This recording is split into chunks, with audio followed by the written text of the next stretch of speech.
ہرمہب مصر کی 18ویں سلطنت کا آخری فرعون تھا۔ اس نے 1391 قبل مسیح سے 1292 قبل مسیح کے درمیان کم از کم 14 سال حکومت کی۔ اس کا سابقہ شاہی خاندان سے شادی کے علاوہ کوئی تعلق نہیں تھا۔ فرعون بننے سے پہلے وہ فوج کا چیف کمانڈر تھا۔ تخت پر فائز ہونے کے بعد اس نے مصری ریاست میں بہت سی اصلاحات کی۔ ہرمہب کے بارے میں خیال کیا جاتا ہے کہ وہ اصل میں ہینس سے آئے تھے، جو کہ دریائے نیل کے مغرب میں فیم کے دانے پر واقع ہے۔ اس کے والدین کا پتہ نہیں ہے، لیکن خیال کیا جاتا ہے کہ وہ ایک عام آدمی تھا۔ بس اتنا معلوم ہوا ہے کہ وہ اخناتین کی فوج کا کمانڈر ان چیف تھا۔ اپنی زندگی کے ابتدائی دور میں ہرمہب نے خارجہ امور کے شاہی ترجمان کے طور پر کام کیا اور ذاتی طور پر ایک سفارتی مشن کی قیادت کی۔ ترقی کرتے کرتے فوج کا کمانڈر ان چیف بنا اور آخرکار فرعون کا عام مشیر خاص بن گیا۔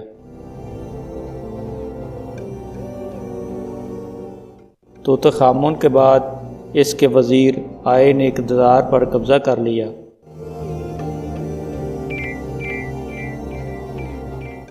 مگر اس کا عہد حکومت مختصر تھا، جو صرف 4 سال پر محیط تھا۔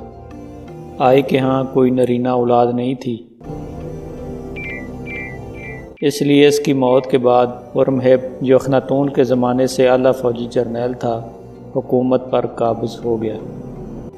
ہرمہب نے توت خامون کے عہد میں خصوصیت حاصل کر لی تھی کہ اسے توت خامون نے اپنا نائب مقرر کیا تھا۔ آئے نے اپنے بعد اسے اپنا جانشین مقرر کیا۔ اس کی اتنی سرعت سے ترقی اس بات کی آئینہ دار ہے کہ وہ آئے کے ساتھ خصوصی تعلق رکھتا تھا۔ اغلب یہ ہے کہ وہ اس کا داماد تھا۔ اپنے اقتدار کے بعد ہرمہب نے حکومت کے ڈھانچے میں داخلی تبدیلیوں کا ایک جامع سلسلہ شروع کیا۔ ججوں اور علاقائی ٹریبیونز کو مقرر کیا۔ مقامی مذہبی حکام کو دوبارہ متعارف کرایا گیا۔ ہرمہب نے فوج میں بھی اصلاحات اور تنظیم نو کی۔ ہرمہب نے توت خامون کی جانب سے پرانے نظام کی بحالی کو جاری رکھا، جو امارنا دور سے پہلے قائم کیا گیا تھا۔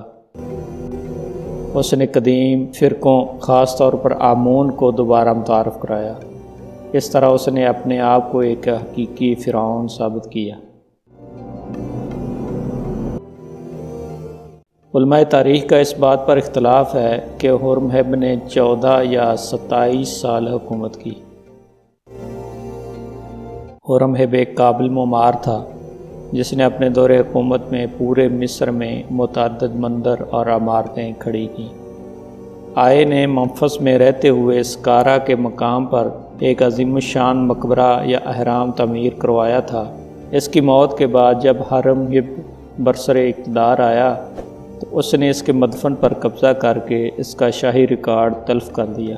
اس بات سے پتہ چلتا ہے کہ شاید آخری وقت میں آئے اور ہرمہب کے درمیان ضرور کوئی اختلاف پیدا ہو گیا تھا۔ اس وجہ سے آئے اپنے مدفن میں دفن بھی نہ ہو سکا۔ ہرمہب نے ایک کتبے پر کھدوایا کہ اس کی تخت نشینی بالکل پرسکون انداز میں ہوئی تھی۔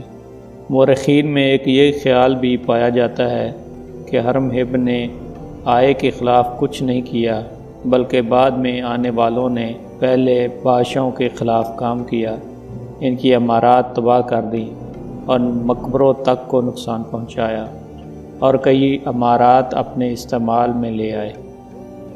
ہرمہب قدیم مصر کی ایک اختلافی حیثیت کی مالک شخصیت تھی، جسے بعض محققین نے قدیم مصر کا مکیاولی کہا ہے۔ بعض اسے منفی حیثیت کا حامل قرار دیتے ہیں۔ اس کے عہد کی بہتری کی ہدایات جو لکھی ہوئی دریافت ہوئی ہیں، جن کو اس کے عہد کے پہلے سالوں میں تحریر کیا گیا تھا، یہ کارنک کے معبد کے 10ویں ستون کے جنوبی پتھر پر لکھی ہوئی ملی ہیں۔ ان تحریروں کا 1/3 حصہ ضائع ہو گیا ہے، باقی میں لکھا ہے کہ اس نے قانون کی بالادستی کے لیے لوگوں کو سخت ترین سزائیں دی تھی۔ ہورمہب کے مقبرے کی 20ویں صدی کے اوائل میں کھدائی کی گئی۔